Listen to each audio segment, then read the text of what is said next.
Hello everyone, पुन्हा एकदा स्वागत आहे तुमचं राजश्री ऑल इन वन चॅनलमध्ये। आज आपण बनवणार आहोत रवा आणि गुळाच्या सांजोऱ्या। चला तर मग रेसिपीला सुरुवात करूया। सर्वात अगोदर आपण कढईमध्ये 1 चमचा तूप टाकून घेऊया आणि यानंतर गरम कढईमध्ये आपण 1 वाटी रवा टाकून घेतलेला आहे। आता आपल्याला तो लालसर होईपर्यंत भाजून घ्यायचा आहे। हे बघा, इथे आपला हा रवा छान असा भाजलेला आहे। आता आपण तो थंड करून घेऊया। आपला रवा थंड होत आहे तोपर्यंत आपण गुळाचे पाणी तयार करून घेऊया। इथे मी 1 वाटी रव्यासाठी पाऊण वाटी गूळ वापरलेला आहे। तुम्हाला जर जास्त गोड हवे असेल तर तुम्ही 1 किंवा 1.5 वाटी गूळही यामध्ये वापरू शकता। जेवढा गूळ आपण वापरलेला आहे तेवढेच पाणी आपण यामध्ये टाकून घेणार आहोत। म्हणजे पाऊण वाटी पाणी यामध्ये मी टाकून घेतलेले आहे आणि आता गॅसच्या फ्लेमवर आपण हा गूळ फक्त वितळवून घेणार आहोत। इथे आपला हा गूळ छान असा वितळलेला आहे। आता आपण तो थंड करून घेऊया आणि थंड करून झाल्यानंतर तो आपण गाळून घेऊया।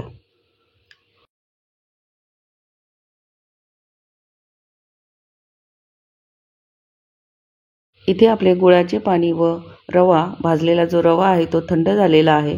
थंड झाल्यानंतरच आपण ते दोन्ही मिक्स करून घेणार आहोत। गुळाच्या पाण्यामध्ये मी आता हा भाजलेला रवा टाकून घेतलेला आहे। इथे मी बारीक रव्याचा वापर केलेला आहे।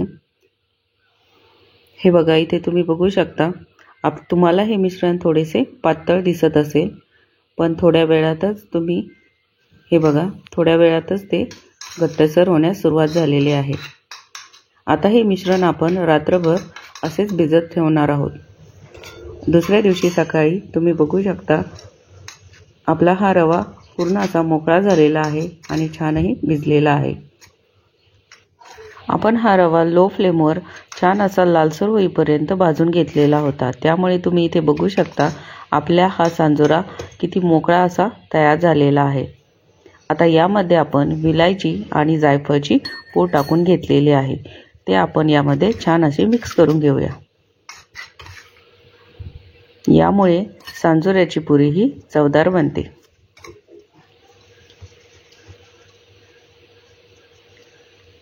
इथे आपले रव्याचे स्टफिंग हे तयार झालेले आहे।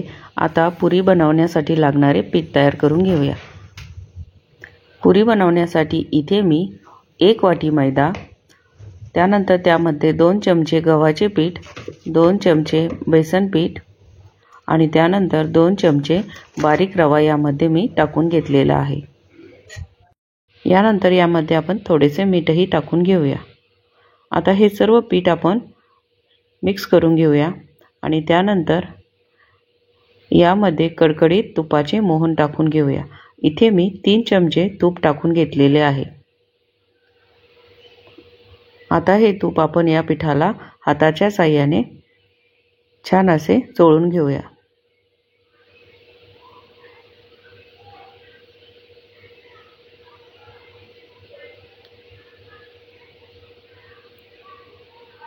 आता यानंतर थोडे थोडे पाणी टाकत आपल्याला याचा उंडा तयार करून घ्यायचा आहे। या पिठाचा आपल्याला खूप घट्टसर नाही तर थोडासा सैलसरच उंडा तयार करून घ्यायचा आहे। हे बघा, इथे मी हे पीठ छान असे मळून घेतलेले आहे। पीठ भिजण्यासाठी आपण ते 15 मिनिट झाकून ठेवूया। 15 मिनिट झालेली आहे। हे बघा, इथे आपले हे पीठ छान असे भिजलेले आहे। यानंतर तुपाचा हात घेऊन आपण हे मळून घेऊया।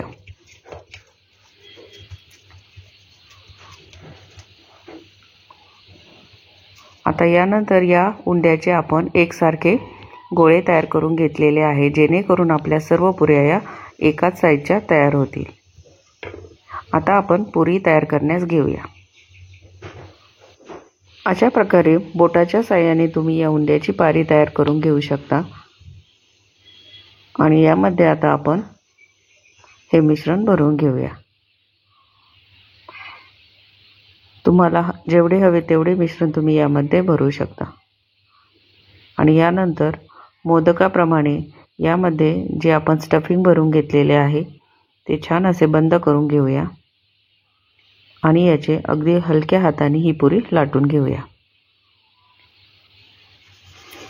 हे बघा, इथे आपली ही पुरी लाटून झालेली आहे। आता आपण आणखी एक पुरी तयार करूया। इथे मी उंडा लाटून घेतलेला आहे।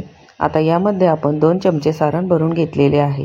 त्यानंतर हा उंडा दोन्ही हातामध्ये प्रेस करत आपल्याला हे सारण सर्व बाजूकडे पसरवून घ्यायचे आहे आणि त्यानंतर अगदी हलक्या हाताने आपल्याला ही पुरी लाटून घ्यायची आहे। पुरी ही फुटणार नाही याची काळजी आपल्याला घ्यायची आहे। अशा प्रकारे मी उरलेल्या सर्व पुऱ्या या लाटून घेणार आहे। सुरुवातीला आपल्याला हे मिश्रण सर्व बाजूने पसरवून घ्यायचे आहे आणि त्यानंतरच ते लाटून घ्यायचे आहे। पुरी ही थोडीशी जाडसरच आपल्याला इथे ठेवायची आहे। आता यानंतर कडकडीत तेलामध्ये आपण ती तळून घेऊया। सुरुवातीला आपल्याला तेल हे कडक करून घ्यायचे आहे आणि त्यानंतर पुरी टाकल्यानंतर आपल्याला गॅसची फ्लेम ही मीडियम ठेवायची आहे आणि लालसर होईपर्यंत ही पुरी तळून घ्यायची आहे। हे बघा, इथे आपली ही पुरी कशी टम्म अशी फुगलेली आहे। हलक्या हाताने जर आपण ही पुरी लाटली तर ती अगदी सहज अशी फुलते। मीडियम फ्लेमवर आपण ही पुरी छान अशी लालसर होईपर्यंत तळून घेतलेली आहे। आता आपण ती काढून घेऊया। हे बघा, किती सुंदर इथे आपली ही पुरी तयार झालेली आहे। आणखी एक आपण पुरी तळून घेऊया। हे बघा, अशा प्रकारे तेलामध्ये पुरी सोडल्यानंतर झाऱ्याच्या साहाय्याने वरच्या साईडवर आपल्याला तेल टाकून घ्यायचे आहे। त्यामुळे पुरी ही छान अशी फुलते आणि त्यानंतर दुसऱ्या साईडनी मीडियम फ्लेमवर आपण ही छान अशी तळून घेणार आहोत। इथे आपली दुसरी पुरी ही तळून झालेली आहे। तुम्हाला जर माझ्या या सांजोऱ्याच्या पुऱ्यांची रेसिपी आवडली असेल तर चॅनलला लाईक, शेअर आणि सबस्क्राईब करायला विसरू नका। पुन्हा भेटूया अशाच एका नवीन रेसिपीमध्ये। तोपर्यंत मस्त खा आणि हेल्दी रहा।